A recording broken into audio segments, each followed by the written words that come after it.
اے اللہ جو دعاؤں کو سنتا ہے،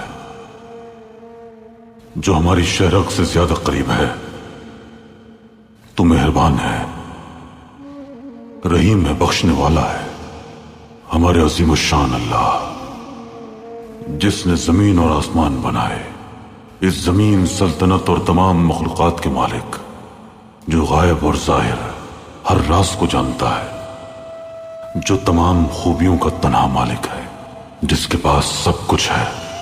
ہم تیری رحمت اور تیری ہی مدد کے طلبگار ہیں۔ ہم نے خود کو تیری عظمت اور رحمت کے حوالے کر دیا۔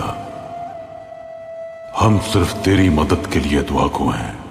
اے رب ذوالجلال، ہماری اولاد کو ہمارے لیے روشن آنکھوں والا بنا اور ہمیں خود سے ڈرنے والوں کا پیشوا بنا۔ ہماری اولاد کو تجھے پہچاننے والا بنا، انہیں شیطان کے شر سے بچا کے رکھ۔ ہماری اولاد اور ہم پر رحم فرما، بے شک تیری رحمت لامحدود ہے۔ آمین۔